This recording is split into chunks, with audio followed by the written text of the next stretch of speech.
Iraq அப்படிங்கிற நாட்டை விட்டு அமெரிக்க படைகள் வரக்கூடிய செப்டம்பர் மாதத்தோடு அந்த நாட்டை விட்டே கிளம்பி ஓட போகிறாங்க அமெரிக்காவுக்கே. இது எதனால் நடந்தது? ஈராக்கை ஏன் அமெரிக்கா தார வார்த்து கொடுத்தது? இந்த கேள்விகள் இருக்குது. இன்னொரு புறம் ஈரான் அப்படிங்கிற நாட்டுக்குள்ள தரைவழி போர் அப்படிங்கிற ஒரு விஷயத்துக்கு அமெரிக்கா முயற்சி பண்ணிக்கிட்டு இருக்கு. இது தொடர்பாக ஆர்டி நியூஸ் ரஷ்யாவிலிருந்து வெளியாகக்கூடிய ஒரு உண்மையான விஷயம்.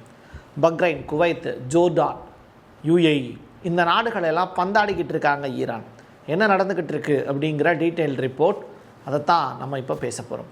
வாங்க பார்க்கலாம் உறவுகளே. இது பிரசாத் சிக்னேச்சர். கல்லூரியில் விஸ்கா மற்றும் ஜேர்னலிசம் படித்த அல்லது படித்துக் கொண்டிருக்கக்கூடிய மாணவர்களுக்கு 3 மாதம் இலவச பயிற்சி வகுப்பு, இன்டர்ன்ஷிப்புக்கான சர்டிபிகேட்டும் வழங்கப்படும். நல்ல திறமையை வெளிப்படுத்தும் மாணவர்களுக்கு வேலை வாய்ப்பும் கொடுக்கப்படும். நியூஸ் ரீடிங் முதல் சப் எடிட்டர் வரை அனைத்தும் கற்க நல்லதொரு வாய்ப்பு. கல்லூரி வாசலை கடந்து வாருங்கள் மாணவர்களே. இது Prasad signature media broadcasting private limited. உங்களுடைய தொழில் சம்பந்தமான விளம்பரங்களை நமது சேனலில் ஒளிபரப்ப உங்களுக்கான அருமையான வாய்ப்பு.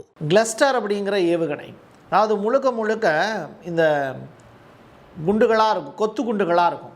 அந்த கொத்து குண்டுகள் மூலியமாக நடத்தப்படக்கூடிய தாக்குதல்னால இப்போ பக்ரைன் முழுவதுமே பெரிய அளவிலான சேதாரம் ஏற்பட்டிருக்கு அப்படிங்கிறாங்க.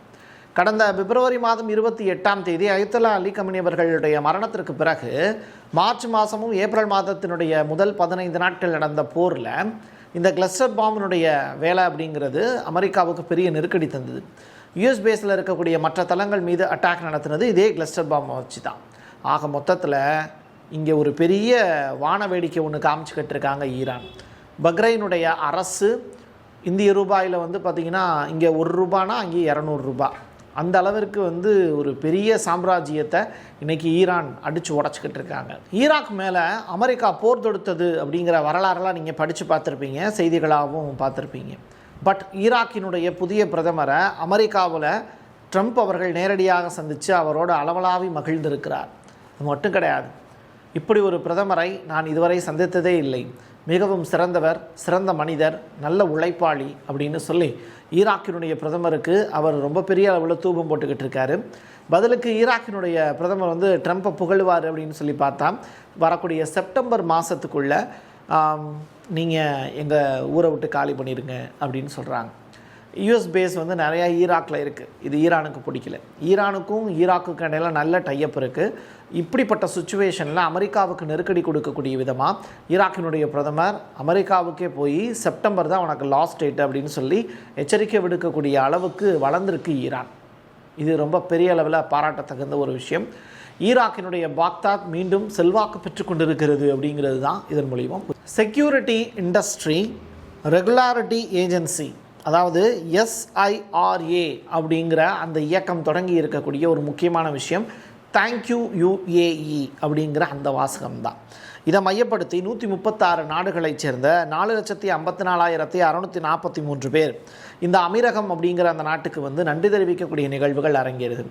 இது எதுக்காக அப்படின்னு சொல்லி பார்க்கும்போது வேர்ல்டு வைடாக UAEனுடைய மார்க்கெட் அப்படிங்கிறது டவுன் ஆகிடுச்சு. சவுதி அரேபியா அந்த இடத்த பிடிக்கிறதுக்கு ட்ரை பண்ணுறாங்க. இப்படிப்பட்ட சுச்சுவேஷனில் அமெரிக்காவுக்கு ஆதரவாக UAE அப்படிங்கிற நாடு இந்த OPEC அப்படிங்கிற டீமில் இருந்தும் வெளியில் வந்துச்சு. அப்போது எண்ணெய் உற்பத்தி, எண்ணெயை ஹோல்ட் பண்ணுறது, எண்ணெயை இவ்வளோ ரூபாய்க்கு விற்கிறது, இந்த மாதிரி எல்லா நாடுகளும் சேர்ந்து ஒரு முடிவெடுக்கக்கூடிய இடத்துல UAE மட்டும் நான் அதுக்குள்ளே வரமாட்டேன்னு சொல்லி வெளியில் போயிட்டாங்க. இது அமெரிக்காவுக்கு சாதகமான நிகழ்வாக பார்க்கப்பட்டது. பதிலுக்கு UAEக்கு ஆப்படிக்கக்கூடிய விதத்தில் ஈரான் என்ன பண்ணாங்கன்னா UAE மேலே பயங்கரமாக அட்டாக் பண்ணாங்க. மற்ற நாடுகளை விட UAE மேலே தான் கடுமையான தாக்குதல் நிகழ்த்தப்பட்டது. இப்போது அதே UAE என்ன பண்ணுறாங்கன்னா தன்னுடைய செல்வாக்கை மறுபடியும் மீட்டெடுக்கக்கூடிய வகையில் டூரிசத்தை அதிக அளவில் மக்கள்கிட்ட கொண்டு போய் சேர்க்குறாங்க. எங்கள் நாட்டுக்கு வந்தீங்கன்னா உங்களுக்கு இதெல்லாம் ஃப்ரீ. ஸோ இவ்வளோ எஜுகேஷனில் இவ்வளோ நாங்கள் கொடுக்குறோம். 12th 10th மார்க் பார்த்திங்கன்னா நல்லா எடுத்தீங்க அப்படின்னா மற்ற நாட்டுகளைச் சேர்ந்த மாணவர்கள் இங்கே படிக்கும்போது நல்ல மார்க் எடுத்திங்கன்னா உங்களுக்கு இவ்வளோ ரூபா தரோம், எனாமா தரோம் அப்படின்னு சொல்லி ஃப்ரீன்னு சொல்லி மக்களை ஜாலியாக இருக்கிறதுக்கான எல்லா வாய்ப்புகளையும் கொடுக்குறாங்க. அந்த வகையில் இந்த ஹேஷ்டாக் இப்போ ட்ரெண்டிங்காக இருக்குது. குவைத் இவங்களுடைய நிலையே சொல்லி மாளாது. தொடர்ச்சியாக குவைத்திலிருந்து கிடைக்கக்கூடிய தகவல் அப்படிங்கிறது US பேஸ் அப்படிங்கிறது பட்டாசு திருவிழாவாக இருக்குங்கிறாங்க. சைரன்கள் ஏதோ ஒரு நாளைக்கு 1 2 அப்படின்னு சொல்லி அடித்தா பரவாயில்ல, சைரன் சத்தம் கேட்டுக்கிட்டே இருக்குது அப்படிங்கிறாங்க. அப்படி இருக்கும்போது எப்படி நிம்மதியாக இருக்க முடியும்? குவைத்தில் வேலை பார்க்கக்கூடிய நபர்களுக்கு இருக்கக்கூடிய பெரிய சிக்கல் அப்படிங்கிறது சைரன் ஒலி அப்படிங்கிறாங்க. அந்த அளவிற்கு ஆபத்து வந்துக்கிட்டு இருக்கு அப்படின்னு 24 மணி நேரத்தில் தொடர்ச்சியாக தூங்கும்போது கூட சைரன் ஒலி கேட்டுக்கிட்டே இருந்தால் மக்கள் எப்படி நிம்மதியாக இருக்க முடியும்? இதுதான் குவைத்தினுடைய நிலை. ஏமனுடைய ஹவுதி அமைப்பு இப்போ சவுதி அரேபியாவினுடைய வான்வெளியை முழுவதுமாக மூடியுள்ளது அப்படிங்கிற தகவல். சவுதியினுடைய வான்வெளி வழியாக விமானங்களை இயக்குவதற்கு எதிராக அனைத்து விமான நிறுவனங்களையும் நாங்கள் எச்சரிக்கை விடுக்கிறோம் அப்படிங்கிற ஸ்டேட்மெண்ட்டை கொடுத்துருக்காங்க. ஆக மொத்தத்தில் நீங்கள் சவுதிக்கு ட்ராவல் பண்ணுறது அப்படிங்கிறது இனிமேல் இயலாத ஒன்று. பிஸ்னஸ் கிளாஸில் பயணிக்கப்படக்கூடிய நிறையா இந்த விற்பனையாளர்கள், ட்ரேடிங்கை நம்பி இருக்கிறவங்க, பிஸ்னஸ் மேன்ஸ் எல்லாருக்குமே இது ஒரு பெரிய அச்சுறுத்தலாக மாறிப்போச்சு. சவுதி அரேபியா மிகப்பெரிய ஒரு வணிக நிறுவனம், நகரம். அப்படிப்பட்ட இடத்துல இந்த மாதிரியான பிளாக் இருக்கிறது அவங்களுக்கு நெருக்கடி தான். ஐக்கிய அரபு அமீரகத்தினுடைய புஜைரா அப்படிங்கிற துறைமுகம் இப்போ மூடப்பட்டிருக்கு. காரணம் என்னென்னா 2 கப்பல் மேலே ஈரான் அட்டாக் நடத்தியிருக்காங்க. தொடர்ச்சியாக தாக்குதல் நடத்தப்படும் அப்படிங்கிற எச்சரிக்கையும் விடுக்கப்பட்டிருக்கு. இதன் காரணமாக புஜைரா அப்படிங்கிற அந்த துறைமுகம் மூடப்பட்டிருக்கிறதா UAE அனௌன்ஸ்மெண்ட் கொடுத்துருக்காங்க. யூஎஸ்னுடைய மிலிட்ரி பேஸ் ஈராக்கில் இருக்குது. ஈராக்கில் இருக்கக்கூடிய அந்த US மிலிட்ரி பேஸில் ஈரானுடைய ஷாகட் ட்ரோன் அது ஒரு பெரிய அட்டாக் நடத்தியிருக்கு அப்படிங்கிறாங்க. இந்த ஷாகட் ட்ரோன் மூலியமாக ஈரான் ஏகப்பட்ட சாகச நிகழ்வுகளை கடந்த காலங்களில் செஞ்சுருக்காங்க. அவங்களுக்கு ஒரு பெரிய சக்ஸஸ்ஃபுல்லான ஒரு இயந்திரமாக இது பார்க்கப்படுது.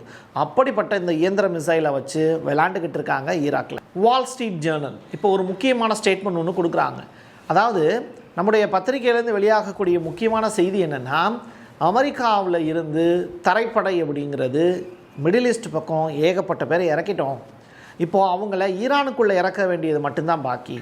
ஜூட் அப்படின்னு சொல்லிட்டாரு அப்படின்னா, யார் ட்ரம்ப் சொல்லிட்டாருன்னா அவங்க உள்ளே இறங்கிடுவாங்க. இது மட்டும் இல்லை, பாராசூட் மூலியமாக ஏகப்பட்ட அமெரிக்காவினுடைய வீரர்கள் ஃப்ளைட்டில் இருந்து இறங்கி இப்போது தரையில் தான் வட்டமடிச்சுக்கிட்டு இருக்காங்க. அவங்களுக்கான எல்லைகள் வகுக்கப்பட்டிருக்கு. அவங்க ஈரானுடைய எல்லைக்குள்ளே சுற்றிலும் பார்த்திங்கன்னா ஒரு புறம் பாலைவனம், இன்னொரு புறம் மலைப்பாங்கான பகுதி, இன்னொரு புறம் சமவெளி. இப்படி ஈரான் இயற்கை அரண்களை தகர்த்து எப்படியாவது உள்ளுக்குள்ளே நுழைஞ்சு இந்த கார்க்கு, அதுக்கு மட்டும் இல்லை ஸ்டேட் ஆஃப் ஹார்மஸ் எல்லாத்தையும் கைப்பற்றுவதற்கான ஒரு பெரிய திட்டம் ஒன்று அமெரிக்காட்ட இருக்குன்னு இப்போது வால் ஸ்ட்ரீட் ஜேர்னல் செய்தியாக வெளியிட்டிருக்காங்க. குவைத்தில் இருக்கக்கூடிய மினா அப்துல்லாவில் இருக்கக்கூடிய முற்றிலும் அழிக்கப்பட்ட KGL அப்படிங்கிற கிடங்கு வளாகத்தை இப்போ ஒரு செயற்கைக்கோள் புகைப்படம் காட்டுது.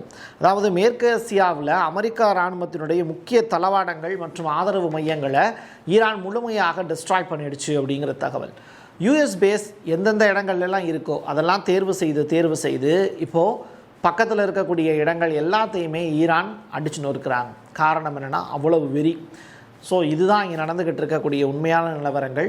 தொடர்ச்சியாக முக்கியமான அப்டேட் மட்டும்தான் இனிமேல் மிடில் ஈஸ்ட் ரிலேட்டடான விஷயங்கள் நம்ம சொல்ல போகிறோம். மீதி எல்லாமே இனிமேல் லோக்கல் நியூஸ், தமிழ்நாடு தொடர்பானது, இந்தியா தொடர்பானது, இந்த மாதிரியான செய்திகள் பிரசாத் சிக்னேச்சரை இனிமேல் அலங்கரிக்கும். அதுக்கு நீங்கள் சப்போர்ட் பண்ணுவீங்க அப்படிங்கிற நம்பிக்கையும் எனக்கு இருக்குது. என் கையெழுத்து என் மக்களுக்கானது உறவுகளே. மீண்டும் ஒரு பதிவில் சந்திக்கலாம். நன்றி, வணக்கம். உங்களுடைய தொழில் சம்பந்தமான விளம்பரங்களை நமது சேனலில் ஒளிபரப்ப உங்களுக்கான அருமையான வாய்ப்பு. கல்லூரியில் விஸ்கா மற்றும் ஜேர்னலிசம் படித்த அல்லது படித்துக் கொண்டிருக்கக்கூடிய மாணவர்களுக்கு 3 மாதம் இலவச பயிற்சி வகுப்பு, இன்டர்ன்ஷிப்புக்கான சர்டிபிகேட்டும் வழங்கப்படும். நல்ல திறமையை வெளிப்படுத்தும் மாணவர்களுக்கு வேலை வாய்ப்பும் கொடுக்கப்படும். நியூஸ் ரீடிங் முதல் சப் எடிட்டர் வரை அனைத்தும் கற்க நல்லதொரு வாய்ப்பு. கல்லூரி வாசலை கடந்து வாருங்கள் மாணவர்களே. இது Prasad signature media broadcasting private limited.